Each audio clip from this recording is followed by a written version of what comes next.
Бишкектеги өрттөн бир аял эске уланып, 30 адам эвакуацияланды. Бишкек шаарындагы Тыныстанов көчөсүндө жайгашкан сарайдан өрт чыгып, жалын көп кабаттуу үйдүн чатырына өткөн.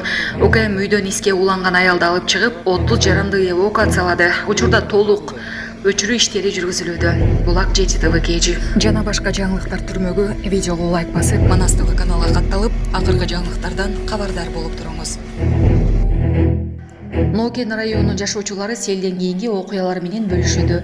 17-июнь күнү саат 17:30 чамасында нөшөрлөгөн жамгырдан улам Жалал Абад облустунун Нокен районуна караштуу Момбеков айыл өкмөттүнүн эски Кочкурата жана Бостон айылдарына сел жүрүп, жалпы 58 үйдүн коросуна 4 социалдык объекттин, анын ичинен 5 турак жайдын ичине сел суусу кирген. Тилекке каршы эски Кочкурата айылында 2014-жылы туулган баланы сел агызып каза болгон. Бир турак үй авариялык абалга келген. Сел болгон аймактан 300гө жакын турак үйдүн жашоочулары эвакуацияланды.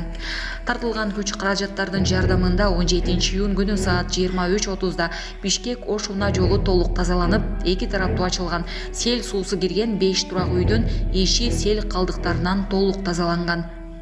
18-июнга карата жеринде өзгөчө кырдаалдар министрлигинин орун басары Эделбек Кулматов башында турган куткаруучулар президенттин Жалал Абад облусундагы ыйгарым укуктуу өкүлү Абсатар Сыргабаев жана жарандык коргонуу кызматтары тарабынан тактоо жана келтирилген материалдык чыгымдарды эсептөө жумушу жүрүүдө. Жалпы жогорку кызматтарынан жана куткаруучулардан турган 150 адам, 12 инженердик техника тартылып, селдин кесепеттерин жоюу иштери жүрүүдө. Эвакуацияланган 300 турак жайдын тургундары үйлөрүнө кайтууда.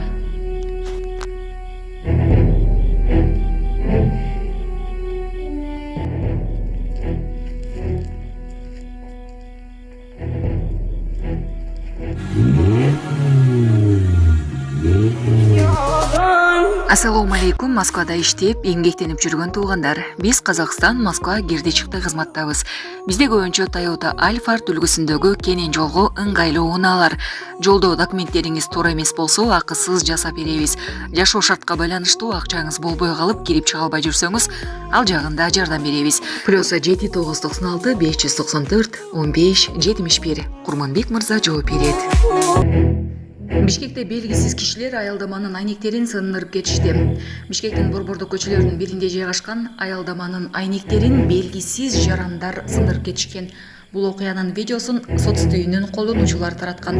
Анда окуянын күбөсү бир аз оңолуп калыптырбыз, 2 күндөн кийин эмес, 2 айдан кийин сындырып деген билдирүү калтырып, нааразычылыгын айткан. Ал эми Бишкек шаарынын медиасынын басма сөз кызматы окуяны тастыктап, иш укук коргоо органдарынын көзөмөлүндө экендигин билдирди. Айтматов проспектиси менен Фрунзе көчөсүнүн кесилишинде жайгашкан аялдаманын айнектерин белгисиз жарандар сындырып кетишкен. Окуя боюнча Ички иштер башкармалыгынын кызматкерлери иш алып барууда деп билдиришти. Ошондой эле медиа шаар тургундарын жана конокторду менчик ээсине карабай, бардык объектилерге аяр мамиле кылып, мыйзам бузбоого чакырды. Ачык деңизге толкундары менен кошо кетип жок болгон эс алуучу. Сочидеги ачык деңиз эс алуучуну өзүнө алып кетти. Куткаруучулар эс алуучуну 2 күндөн бери таба албай жатышат. 16-июнда деңизде борон болуп жаткан учурда 20 жаштагы кыз досу менен Ривера пляжына барган. Жаштар деңиз толкунуна жыгылып, бирок жигит гана суудан чыккан.